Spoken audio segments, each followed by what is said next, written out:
Hi guys, so today we're going to be making a piano house track like MK, otherwise known as Mark Kinchin. The geezer's been around for a while. He's about 50 now. He still looks pretty good for his age, not going to lie. I think even at one point he was a producer for Will Smith and sort of lived in his home studio sort of thing, which is pretty cool. Right guys, so this is what we're going to be making. I feel that love.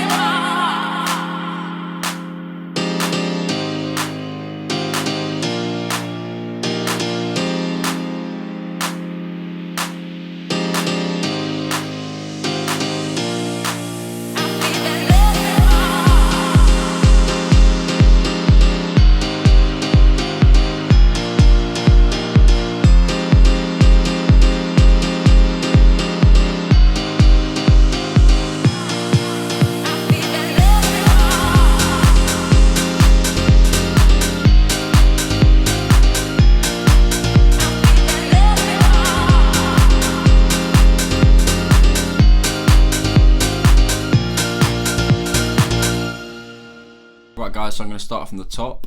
The master group is literally nothing. It's just all the tracks grouped together, and then I've lowered the volume a bit because it was a little bit loud. Next we've got this kick. Let's take all the effects off, see what we've got. So essentially, although it says tech kick, all it is a 909 with a little bit of distortion on it. Not enough, so I've added drum bus with a bit of drive. This is basically just distorting it, making it a bit louder, a bit of crunch. This adds a bit more top end and also just a bit more grit. A lot of the subs are coming from this boom. Take that off. Still there, but this makes a bit more boom. I put it in key. The track 17 is in F minor, so it's in F minor. You do that by the frequency. Oh, fuck that up. So yeah, that boom just adds a bit more bass. Then got this utility. All that's doing is making the bass, so anything below 150 hertz mono. You basically want this because in a club you want all your bass to be, or anywhere you want all your bass to be stereo. So there's no, sorry, you want it to be mono, so there's no like stereo and doesn't fuck the speakers in the club. You've then got this EQ. All this is doing just before the drop, coming up, taking out some on the low end. Next, we've got this bass. This just follows the bass notes of the piano, or the root notes. So yeah, all that's doing is following that. I will get to that soon, the piano. In terms of the sound, it's a preset from Sound Factory. I did alter with these to make it a bit lower. This filter, that's only filtering off oscillator B, not really doing a lot to be honest. It's in mono envelope, fairly wide. It's just quite a big bass to be fair, just nice and clean and sort of sits under the piano itself. That's the only purpose for the bass. It's not a bass track. Then got a bit of chorus, has a bit of whip to the higher end and also the lower, or anything above 1 kilohertz. We then got this compressor. That's just side chain into the kick.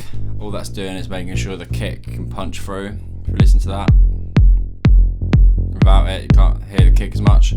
That sort of cuts it down a bit. Again, we've got the same utility, cutting off anything below 150. And lastly, we've got this EQ. It's taking off some of the high frequencies because it is not needed. You wouldn't be able to hear them anyway over the piano. Next we've got this open hat. So this is from the Noisy pack. It's just as pretty standard, sort of 909. It's got a little bit of reverb from the return. Without it, dry. With it, just adds a little bit of ambience. Then we've got this closed hat. This is essentially just a little hit, like a white noise hit. Not really doing a lot on its own, but with everything, just adds a little bit. Helps the hat to cut through the mix, and yeah, just a few more frequencies in the high end. Then we've got this clap, pretty standard clap, Noisy tech house clap, saturator, beefing it up a bit. And we've got a chorus, making it a bit wider. Then lastly we've got this EQ, without it, quite dull. With it, taking out the low end because you're saving those for the bass and the kick. We then also boosted the high end. I mean, I don't normally do this, to be honest, but I just felt it needed it.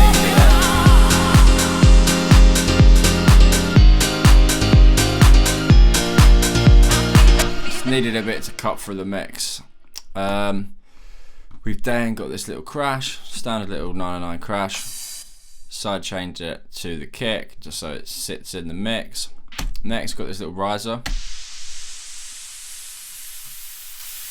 This is actually the same riser, it's just been reversed. So obviously go on there, click reverse, and then I have also gone in here and lowered it again, like lowered it for the rise, just so that when it's bigger in the drop, you sort of gives a bit more like oomph, a bit more power to it. Yeah, with the effects, I tend to keep them quite low because I've noticed on a few tracks by some people that they're a little bit too loud, and if you listen to it a few times, it does get a bit grating. This is more like SoundCloud day tracks, if no one really does it anymore. Next, we've got the M1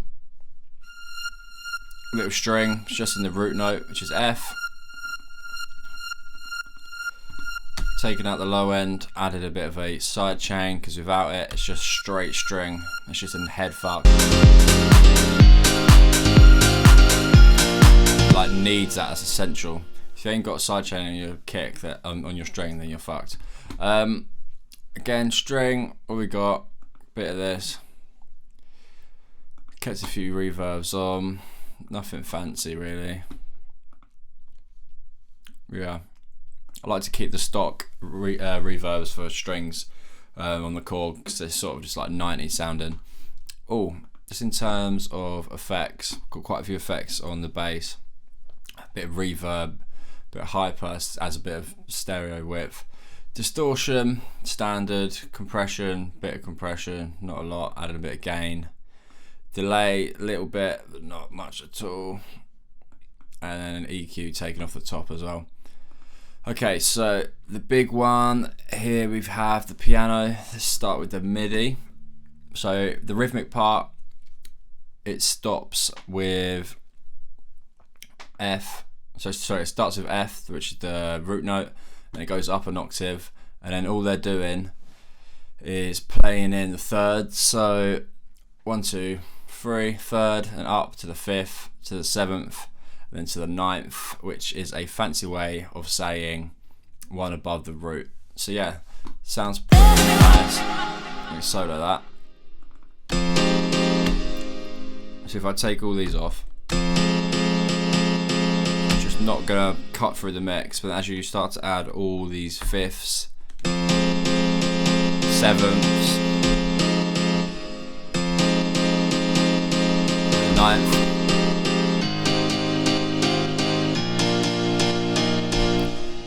yeah, in 17, the rhythm is pretty good. I'll get to him. There's a bit of swing in it as well. But I think what really makes it good, similar to the d.o.d. Sleepers track, the first hit is down, just root notes. That's all it is. And it pings up. And then it's just rhythm that carries it the rest of the way. So you get to hear same notes, but then you're going up. Otherwise, it's just too stagnant.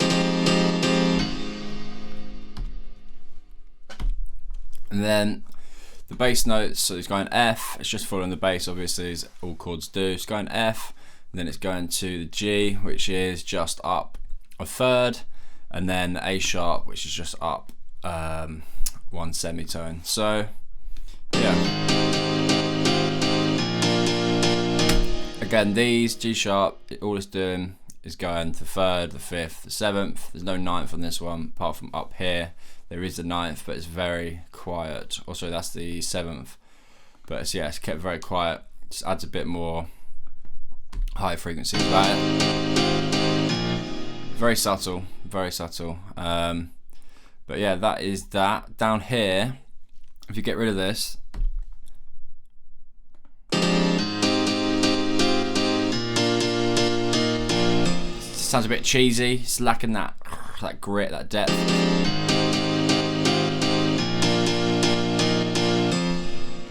Yeah, it's got a nice bit of depth on it. And then here again, all it's doing is A sharp, then the third, then the fifth. I mean, you could add the seventh on here, but I think it sounds better without it. So that's the piano. Okay, just in terms of the piano sound itself, we've got the Korg M1. In Mark Hinchin's old track, Head is a Jungle remix, he had the piano 16 that he used. In this one, I've used the piano 8. I find the low end of the piano 16 can be a bit much sometimes. I've left the exciter on. There's a little bit of hall reverb, a little bit more there, bit of stereo chorus, but yeah, it's pretty basic in terms of effects really. Then without this OTT, here's what it sounds like.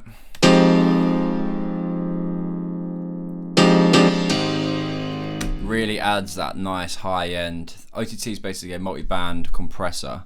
And I think maybe it does a bit of other shit as well. I don't really know. It just makes stuff sound quite good if you use it in modesty. In this case, it's not that modest to be fair, but without it, it sounds like fucking Death on a Plate. With it, sounds like Sex on Legs. So keep that on there. Boosted the high end. Boosted all the inputs. Quite a lot of boosting going on the OTT. But yeah, that everyone has that in Ableton. It's banging. Utility. This isn't really doing a lot. Could just be off. It's not even doing anything. Just making it a little bit quieter. Next, got this EQ. You can hear there's a lot of sub frequencies coming from that piano. So we've knocked off anything below 130.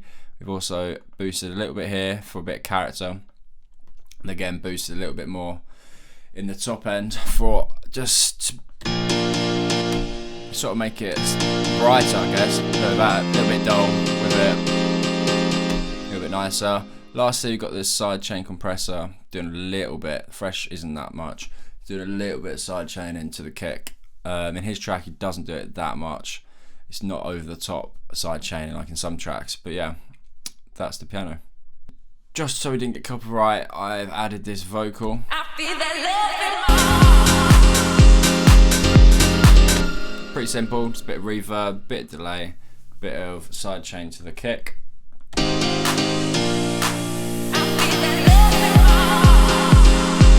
And here, just got sort of just a little snippet of this, so like the tail of the main vocal. All I've done is chop it up. It's quite clicky to be fair. Didn't take long doing this. Added a reverb, quite a long decay time, sidechain to the kick, and utility for the volume. It's a little bit quiet. But all this is doing, if you listen, without it, with it, without it, yeah, it just adds a bit of space, adds a bit of character, bit of depth to the track. Without it, it does actually sound quite bland, doesn't it? Yeah, it's a bit of breathiness. Nice. Right, so yeah, that is pretty much it, guys. Thank you very much for watching. Take care. Bye bye.